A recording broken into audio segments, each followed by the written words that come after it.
was Saturday night. I turned the TV on just to see what was going on. You've been gone a while, didn't hear from you. I just want to know if you're safe and sound. 'Cause I want to know if you made it out or if you're caught up in the mess. So tell me, are you okay? 'Cause I don't wanna lose you. It ain't easy 'cause I know I'm better with you. But tell me, are you okay? 'Cause I don't wanna say goodbye. I don't know what I'll do. Good day, everyone, and welcome to another episode of Healing Connection. I am Joy McBride, and today we're diving into a topic that is near and dear to many of us: supporting relationships and family dynamics. Whether you're a part of a veteran family, first responder household, a spouse, or a caregiver, we all know that our personal battles are intertwined with the way our family functions. In our conversation today, we will explore practical tools that you can use as a family, discuss adjustments that can be nurtured for better connections, highlight the struggles many of us face, and most importantly, focus on how working together can and will build a stronger, more resilient family dynamics. Before we get started, I ask you, unless you're driving, to grab a pen and paper or even open your favorite note-taking app. Jot down one word that comes to mind when you think family. Whether it's love, struggle, hope, or connection, let this be your anchor for our discussion. Recognizing family challenges. Every family, no matter how big, how strong, faces its own set of challenges. Life does bring unexpected events, miscommunications, and stressors that could create friction in our own home. Whether it's balancing work and personal time, handling emotional challenges, or dealing with external pressures, the family often needs to adapt, which is very true. Because once we get in a tiff, it trickles all the way down to our kids. And then our kids get it, and they feel it, then they start acting up or start acting out, and you're like, what the hell just happened?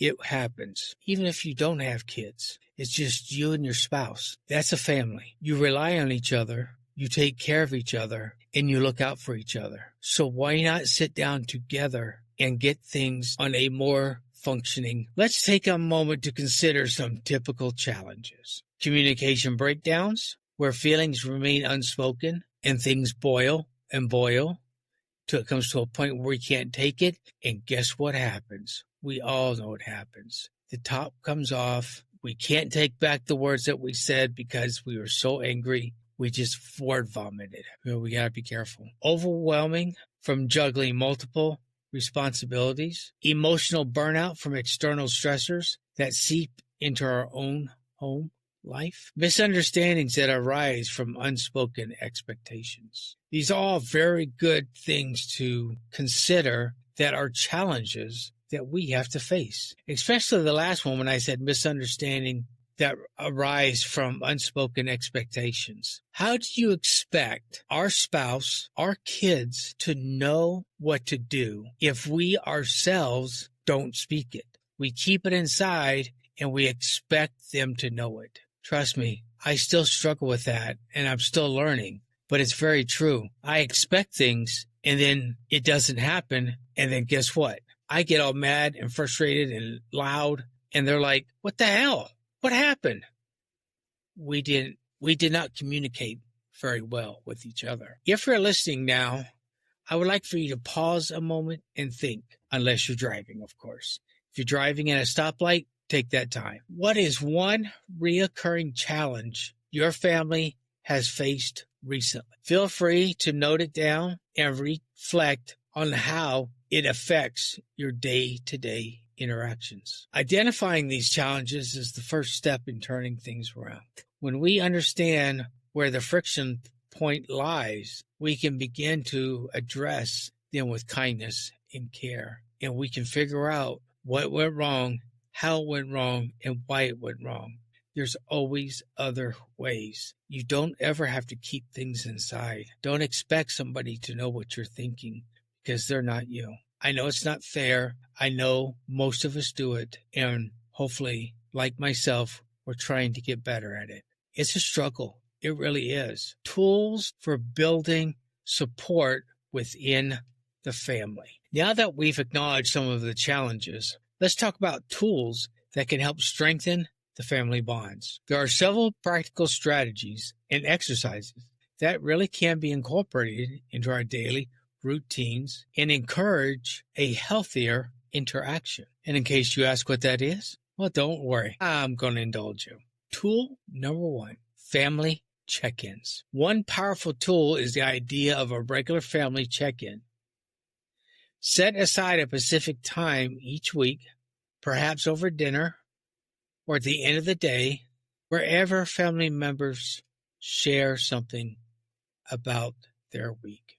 This could be a triumph, it could be a struggle, or it can just tell you how they felt that day. The key is to create a safe space for honest dialogue. And this is very true. Find a time. If you work during the weekday, I would say don't necessarily wait till the weekend, because the weekends we want to have fun. And we need a time of escape and relax, especially those working. My suggestion or idea would be to pick a day once a week, schedule it. Maybe it's at dinner time, after dinner, right? Everybody get up, clean the plate, and come back down, sit down. We still got some time before showers, before rest of homework, before bedtime routines, clean up. We still have a little bit of time. At that time, try and keep that same day and time for at least a month. Do it 4 weeks and see how it goes. I hope that it really does wonders for you. I'm not kidding. I try, but to be honest, I have not been very good at it, I must admit. But we do need to sit down, especially if you're like a blended family and you have kids that come for the summer or the holidays or whatever that aren't with you all the time. You need to find out how they're doing. You need to understand where their head's at and what is expected of them. Sitting down and talking. Set ground rules if you have to. Whatever those are. I am not going to give them to you. You have to come up with your own. But set some ground rules and everybody play fair. Honestly. Tool number 2. Active listening exercises. Active listening is vital. Try an exercise where one person speaks for a set period, let's say 2 minutes, while the other simply listens without interrupting.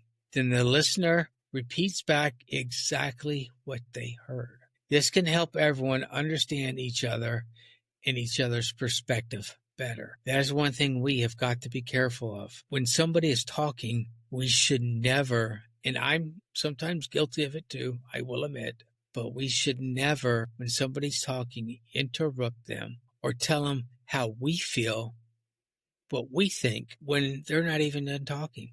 They could answer our own question if we just let them. But repeating back what they say is a good thing, because this way you're on the same level of playing field with each other. There's no second guessing. There's no forgot or I didn't understand. If you repeat it back and you didn't get it right, ask them to say it again. I know it gets agitating, but try it. See what happens. Tool number 3, gratitude journaling.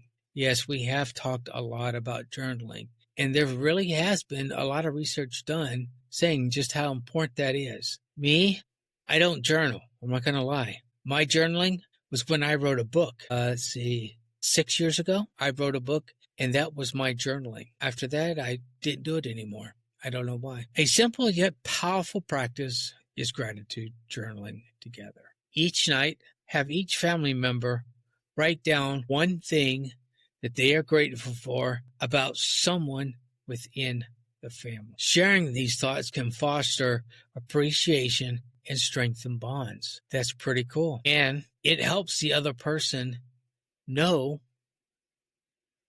that you care about them, whether it's another child, whether it's your spouse, or somebody within the family dynamic. Listen to what they have to say, what made them happy, or something that they're grateful for. Let them speak it. But right now, I invite you to try a quick exercise. Think of one family member who made a positive impact in your life this week. No matter how small or what it was, think of it. Hold that thought. When you next see them, consider sharing that gratitude in words or thoughts through a small gesture. Let them know that you are actually listening, not just, okay, whatever. Or if they did something positive, you don't even have to wait till the next time you see them. You could call them.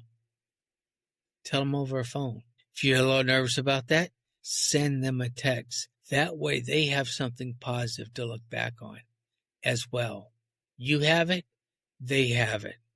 There you go. These tools that I gave you are designed not only to reduce tension, but to build empathy and openness. Over time, small daily practices lead to substantial improvements in our family dynamic, which is very true. Implementing positive changes. Even with the best intentions, our families sometimes fall into habits that no longer serve us. Here are some changes you might consider creating a more harmonious environment. I know that was a big word. I'm impressed I got it out.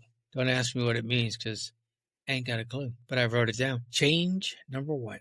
Establish boundaries. It might be necessary to discuss and clear boundaries, whether it's about personal space, shared responsibilities, or even digital device usage. Setting expectations can prevent many conflicts. Boy, do I know that. I sometimes get into a tiff with my teenager daughter who stays a little too much on her tablet and not enough time with us. So yeah, I understand. Here's an action step you might be able to take. Gather your family for a conversation about what each member needs, both emotionally and physically, and work together on mutual agreeable boundaries. Because we have our own boundaries, but we don't know what our kids' boundary is, or we don't know what our wife's boundary is. We don't know personal space. Yes, most of us have a very tight bubble, and we don't like people in it. But if we can talk, especially to our families or to our spouse, we can grow that personal bubble and include them over time. Challenge number 2, create meaningful rituals. Incorporate small, consistent rituals that build connections. This could be a weekly game night, a daily meal together without distractions, or a seasonal outing. Ritual grounds us and provides something to look forward to. Something that we do is we try once every summer, at the beginning of summer, to go on a family vacation for about 7 to 10 days. And that's when we can spend time, go and do things, adventures, or whatever the case may be. And that's our time together. And that's what we need. And it does help. Sometimes it helps us refocus. Sometimes it helps us revamp. Sometimes it doesn't help us. Sometimes we get stressed out in the middle of it and we don't know what to do anymore. It does happen. It's not us. It's everybody. Everybody has those times and we can't predict them. We don't hold the crystal ball. So we try our best to manage with what we got and how we can. Challenge number 3, conflict resolution strategies. Learn and practice conflict resolution strategies. This might include techniques as I statement, I feel, I want, I know, things like that. Taking a time out when emotions run too high, or even enlisting a mediator when necessary. Hopefully you should never have to get one, but if you do, take breathers, take breaks, relax. So here's an action step you can also consider. Consider designating a peace corner or a calming space where anyone can go to de-escalate before rejoining the discussion. That helps with so much because if we don't de-escalate, we escalate everybody and everything else. And at that point, nobody's listening. Nobody cares. Everybody wants to leave. Nothing was resolved. And I don't like this. I don't want to do this again. So yes, make sure you have somewhere that you can go to calm down or step away, but let people know I'm coming back. I just need to step away for a few minutes. Or if you do have a mediator, let them know what is your expectations, and you need to let your spouse speak their expectations. The kids, if you have kids, need to speak their expectation if they're old enough, so everybody can stay on the same page. Of course, every family is unique, so these challenges might look different in your home. The idea is really to evolve together using both structure and flexibility to navigate through these challenges. Working as a team to build resilience. One of the most powerful ways to build a stronger family is to work together as a team. We know this from our prior experiences, either in the military, first responder, or a caregiver. Things get done better and work a lot better as a team. When the family collaborates on problems, celebrates successes, and supports one another, it creates an environment of trust and shared purpose. Collaborative project. Consider starting a small project together. A home improvement task, a community garden, or even planning a vacation.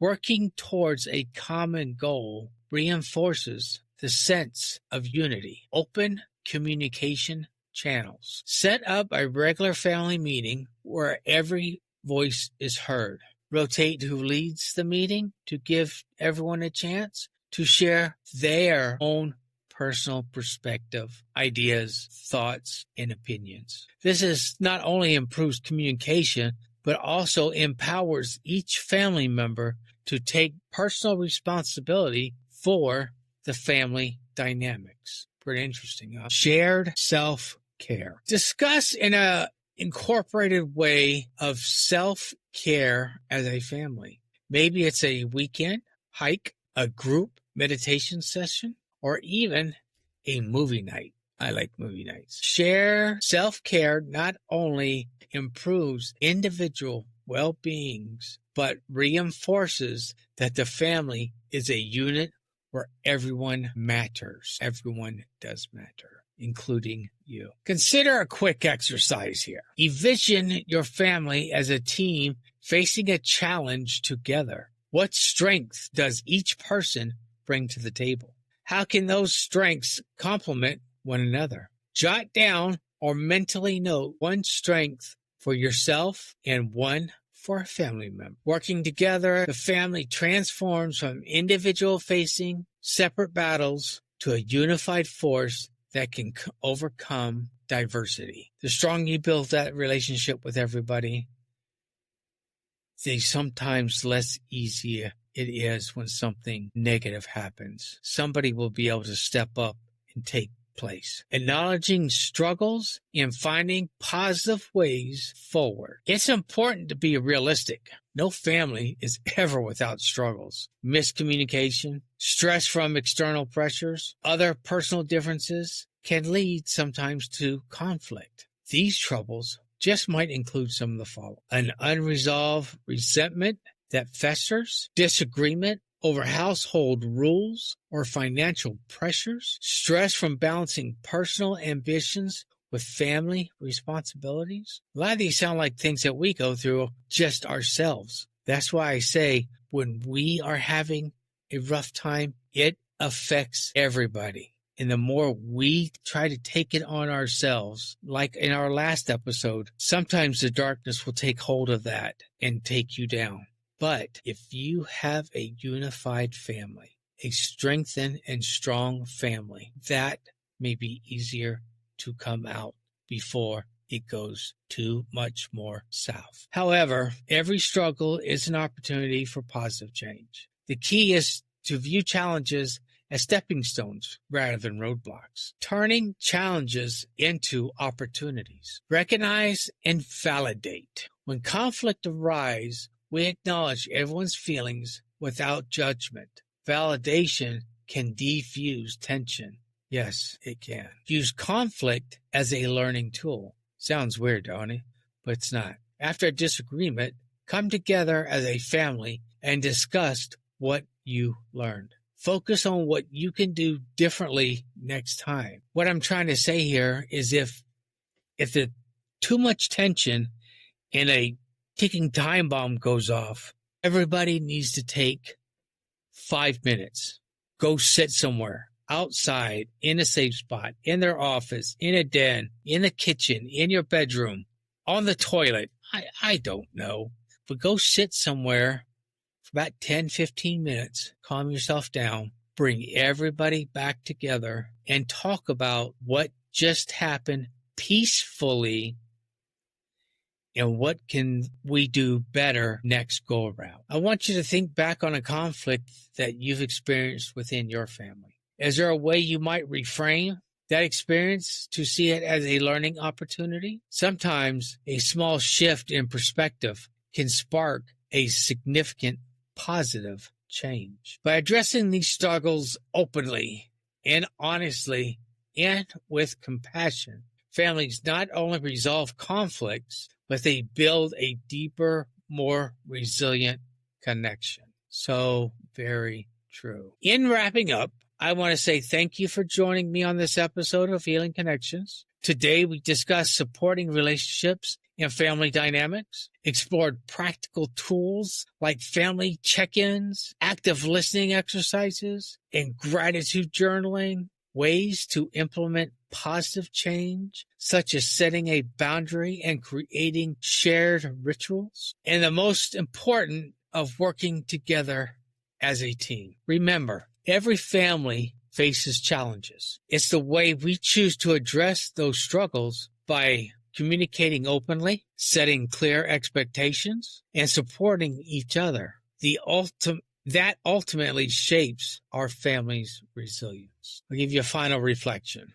Before I finish, I'd like for you to think or take one small step that you can take this week to strengthen your family bond. Whether it's planning a family meeting, setting aside some time for shared activity, or simply reaching out to listen. Every little step is a victory in the right direction. Lean on your family. You were given them for a reason. You did make them.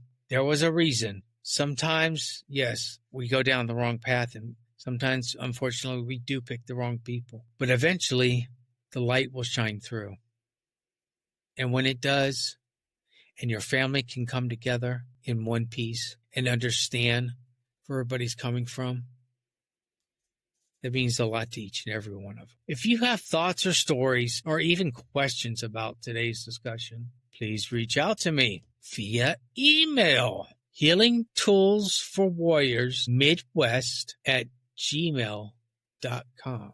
I would love your feedback because it helps build our community of healing and support. So until next time, remember together, your family can turn struggles into growth, conflict into understanding, and challenges into opportunities. Stay connected, take care, keep building a better tomorrow for those who you love. And remember, I will always have your six. Thank you, and I'll see you next episode. Bye-bye. 'Cause I don't wanna lose you. It ain't easy 'cause I know I'm with you. But tell me, are you okay? 'Cause I don't wanna say goodbye. I don't know what I'll do without you. Are you okay?